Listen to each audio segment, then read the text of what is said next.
Are you working on your author career but struggling to get that first book published? Does the goal of being an author seem too lofty? Or thoughts of having multiple books and making a full-time living are as fantastical as living in Cinderella's castle? Welcome to Discovered Wordsmiths, a podcast where aspiring authors can be heard. Join Stephen Schneider as he finds and talks to authors you may not know, but authors that have gotten their foot on the author career path. Hear what they've done to get there and where they want to go now. Settle back. It's time for a bit of inspiration and advice. Come listen to today's Discovered Wordsmith.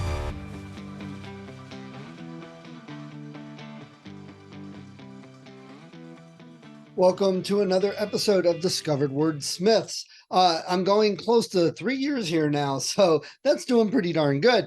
And this episode's an interesting special one. So today I've got Cathy Klein. Now you may recognize that name from a couple weeks ago. Cathy has an independent bookstore that she started. It's a pop-up bookstore. So she takes it with her. She travels and goes places. I know she does a book club at a winery. She's popped up at the local ice cream store. So it's an interesting new way of looking at things and doing things. She seems to be doing good with it, still growing. But I love supporting bookstores, and especially an idea like this I love because she can go where is needed, craft displays at Christmas and all sorts of things. So Cathy was kind enough to come on and talk about some upcoming books and some of her favorite books that you can order and get from your local bookstore or through her. And before that, we did this interview though. And so the interview takes place before the episode she was on a couple weeks ago. And we talk about her bookstore and what she does in independent books and the book industry in general and some good stuff. So please sit back, listen, enjoy the episode. There's some good talk. And I want to encourage authors to get out there and get to know your local bookstores, get to know these people. Cathy displays my books. I'm not sure if she sold any yet, but she does display it and they are there. So it's a good win-win for everybody. And I encourage everyone to talk to their local bookstores. And if nothing else, if you're looking for a book, get in touch with Cathy. She might have it, and she's more than willing to work out shipping or pick up at her house. She has a basket. People stop and pick up. So she's really trying hard, and I encourage that. So let's listen to Cathy. All right, so today I'm excited. I have a friend of mine, Cathy Klein, on Discovered Wordsmith. I've known Cathy for a decade and a half, something like that. Our girls were in Girl Scouts. We were both Girl Scout leaders. Cathy, welcome to the podcast. How are you doing today? Thank you. I'm doing good. Thanks. And it's a nice warm day here in Ohio. So Yeah, surprisingly for February. yeah, that worries me. I wonder what March is going to be like. Exactly. All right. So this is going to be an interesting discussion and podcast because I'm not talking to Cathy about a book she's written. I'm talking to her about an endeavor she's involved in where she has started a pop-up bookstore. And I think that is something I'm very excited about because I always ask the authors, do you have a favorite bookstore? And I try and push people into libraries and push people to bookstores, support them. Don't just order Amazon. Don't just go to the chain. Go find the local. And that's exactly what you are. But instead of saying, hey, this is my location, come visit me, you're like, hey, I'm going to be all over and I'll probably be close to you. So where did this idea come from and why did you want to do it? It actually came from a podcast that I listened to, and they had a guest on there from North Carolina, and she had a pop-up bookstore called Shelves. And I started following her on social media and looking at what she did, and I thought, you know what, I can do that. And I always wanted to get back into the book business because I used to manage Borders Bookstore, and before that Walden Books, when that was still a thing in malls. Oh my gosh, And I probably ran into you at some point. oh yeah. Oh yeah, because I was at Walden Books, I don't know, for a number of years, and then I opened the Borders bookstore that was local, most local to us in Cuyahoga Falls. So I Right. was there until I had my oldest daughter, and I always wanted to go back to it. And now that both of my daughters are in college, I thought this is a good time to get back into the book business. So when I heard about the pop-up idea, I'm like, that's something I'd never thought of, but I can do that. So I love that. yeah. A large part of what I do is I work with kids and parents showing them that hey, the future is not the 50s. Getting out of school and getting a easy job while you pay for college and then getting a job at a company that will eventually give you the gold watch. it doesn't exist. Nope. There's too much turmoil and things changing, and telling our kids that, hey, there's going to be a job for you, Right. kind of lying at times. And I encourage people to look into avenues. I'm not saying go do something and that's your full-time career, but something you could do on the side. So how Right. full-time is this for you? It's actually ending up being more than I anticipated, but it's a Okay. new business. I have to plan my time. I teach preschool as well, so that's my more of a full-time job than this, but this takes up just as much time at home, getting everything prepared and advertising, learning social media and algorithms and how to get my name out there. That's a whole new ball game for me. So it's taking up a lot of time, but I have fun doing it. So it's not work. Exactly. Yes. I love that. You just Yeah. said absolutely everything I've preached to others, and that a lot of new authors are told, that you're running Yeah. a business. You may write a Right. book, but you have to run the business. If you don't want to Right. run the business, then either you're doing this as a hobby or you're going to spend a lot of money hiring someone to do it.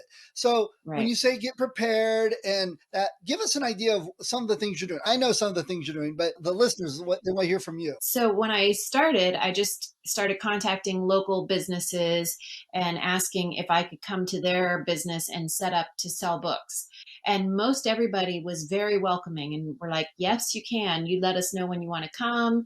And I would set up and I would advertise for them. They advertise for me. And people know that they can find me to purchase books. And I carry mostly then I was wondering, and I'm still working it out, so it's all a work in progress. Is moving from space to space the best idea, or should I focus on a couple of businesses? So, Halliday's Winery, that's local to us, they contacted me and said, would you like to come once a month and start a book group for us? So, I'm like, yes, that would be great. And then Lost Trail in Canton has also done the same thing. So, now I'm at Halliday's Winery and Lost Trail Winery and Vineyard in Canton once a month doing a pop-up book sale and once a month doing book clubs. So now I have kind of permanent spots where people know for sure I will be. And then I also want to be available at other times. So I offer porch pickup. If you have a book you want me to order, I'll order it. I say I book dash it to you. So I'll bring it to you. You can come to my porch and pick it up. I will have it available at a pop-up. So there's all different avenues that I can get books to you.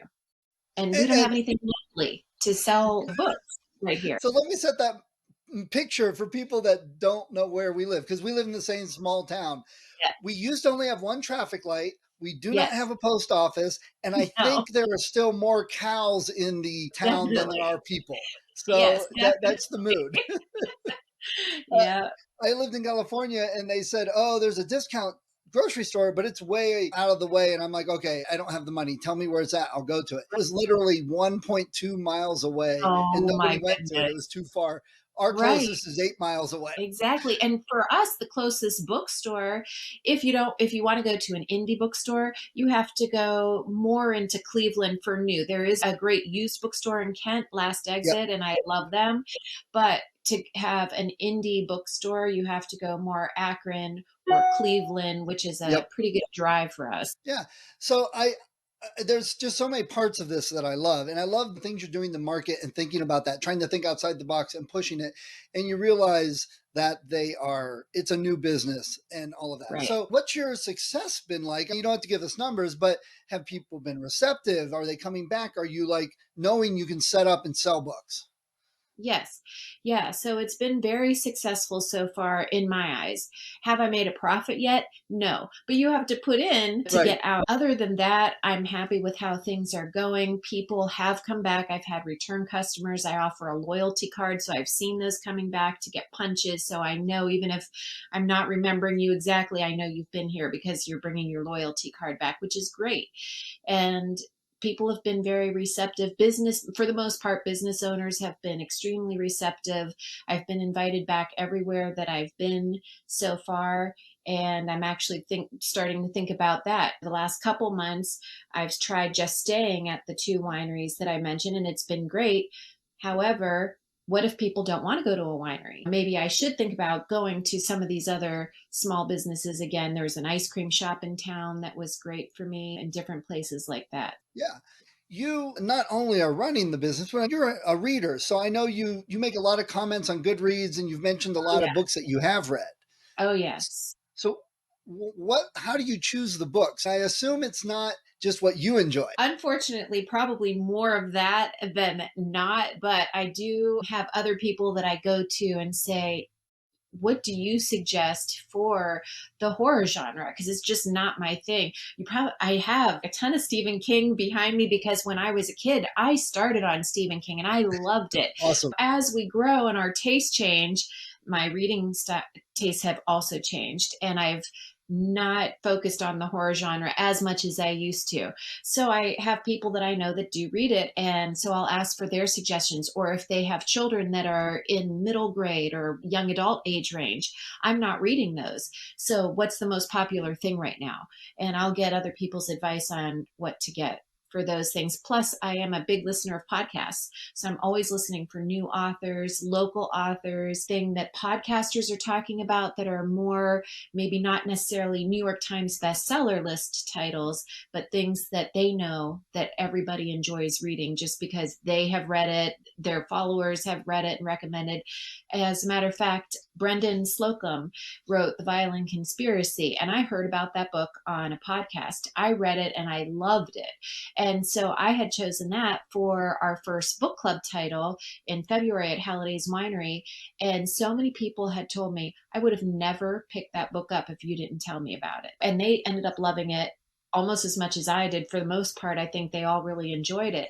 And so hearing about these books, and I actually heard him on a podcast not too long ago, and his paperback just came out. And that's what I had purchased for our book group.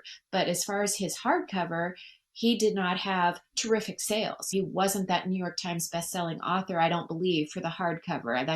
That I could be wrong on that. But now people are uh, discovering him and his book. I had a hard time getting enough copies for everybody because my distributor just kept running out.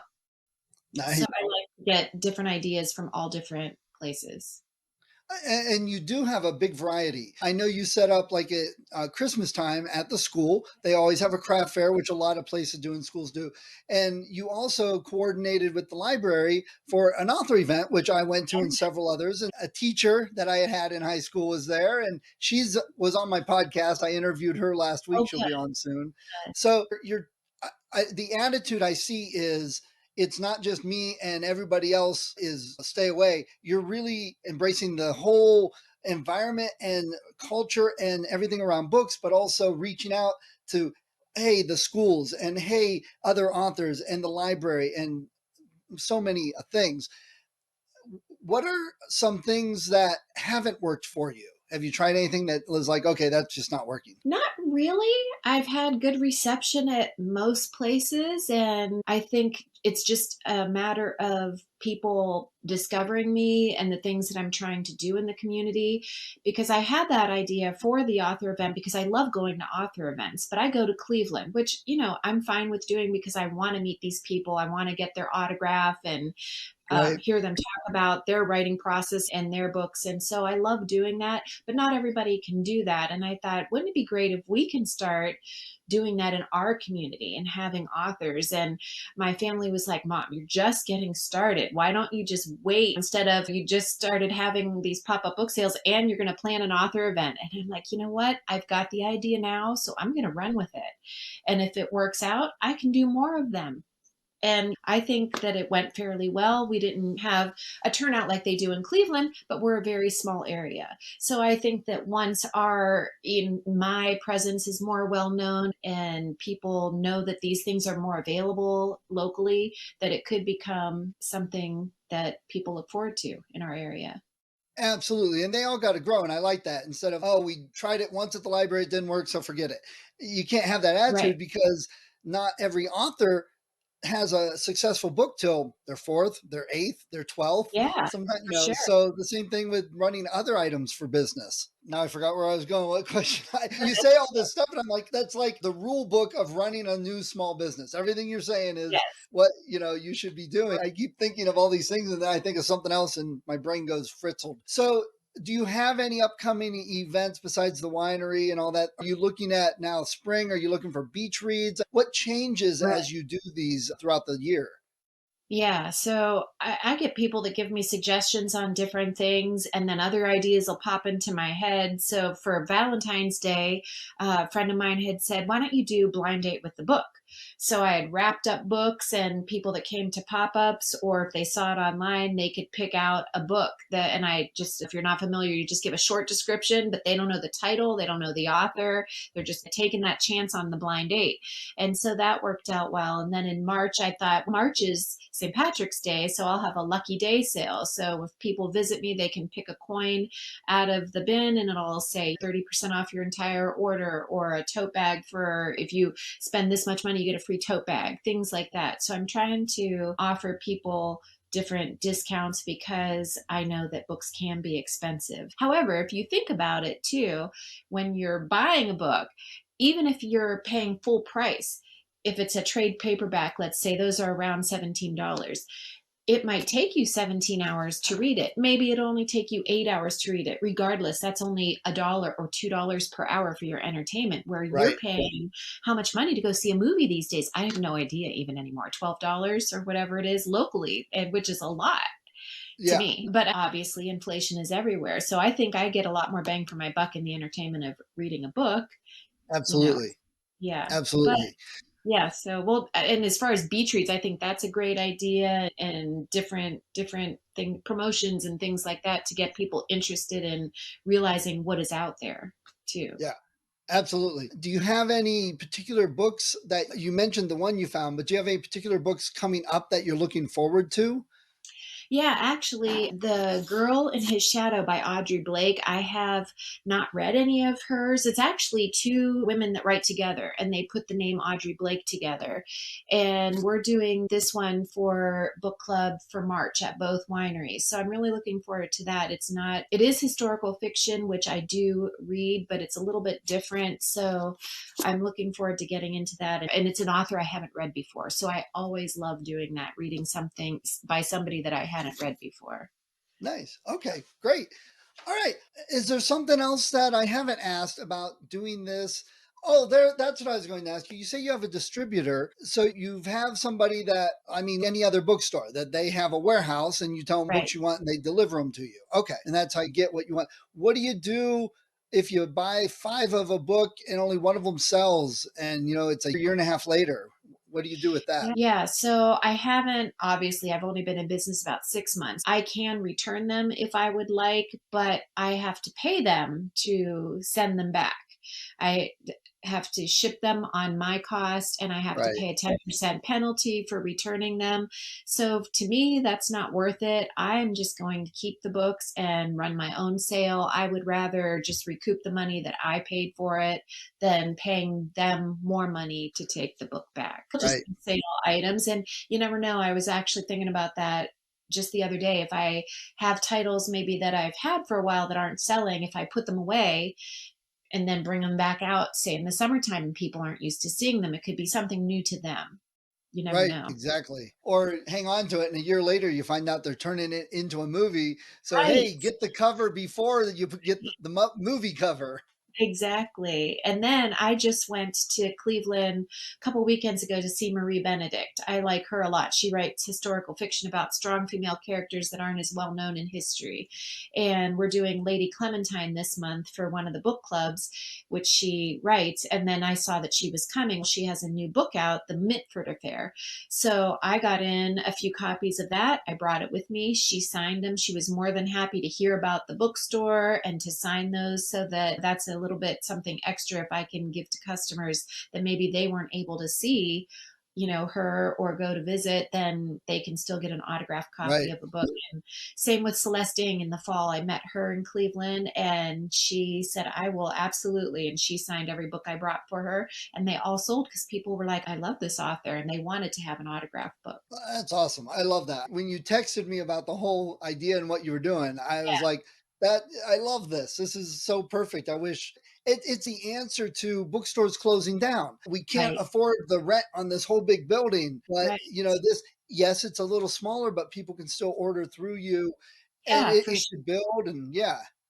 Yep. Okay. That's what Well, and is there through anything? Christmas, lots of people were ordering through Christmas books that I wouldn't have thought to carry, but they wanted them as gifts. I said, just give me a few minutes. I would look it up. Yes, I can get it. I can have it. And usually I can have it within a week, if not within a couple of days. No, and I've always encouraged that because people are like, oh, I'll just order it on Amazon. Well, it still takes a day or so. And Right. you're helping someone local, a small business, rather than Amazon doesn't need our money anymore.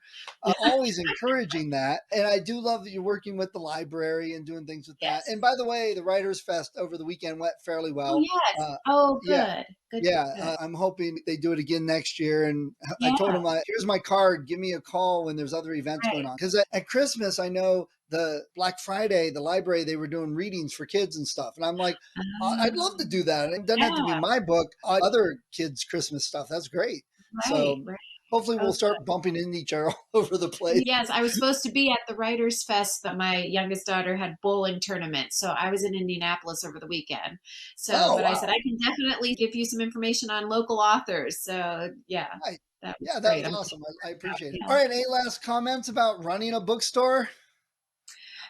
it's a lot of fun. It's hard, but it's a lot of fun at the same time, and I'm glad I'm doing it. So that's it. Nice. That's the short of it. I've said before I started writing, I said authors are way cooler than actors because Yeah, actors are a little separated and not standoffish necessarily, but they're just separated from people. But most authors could walk down the street and they're not getting mobbed, even right. though the people that know them may go all over them and like crazy and stuff. And authors are much more willing to let me tell you and let me give you a hint. Oh yeah, I'll sign that or things Yeah, like that. exactly. I love that about that. I love that you're doing this to help local authors, help big name authors too. That's wonderful.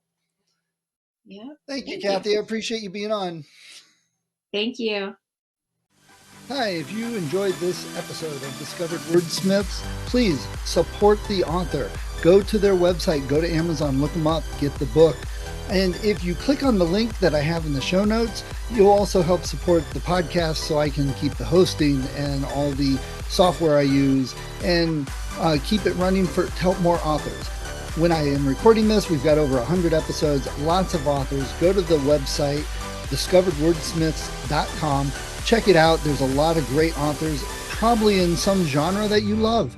See what they have. Check out their books. That's what the point of the podcast is for. So people can discover new authors, find some new books they love, support the authors so they can continue writing. So please support them. And if you do like the podcast, if you've been thinking of podcasting or you're a writer, I've got some links also at the website. Click on those if you're interested in any of the software or services that I talk about. Everything that I have there is something I use, so I've got an affiliate link. Again, it's a little bit, if everyone clicked on those, if they were going to get it anyway, it helps keep the podcast going. So let's all help each other out and discover more authors to read.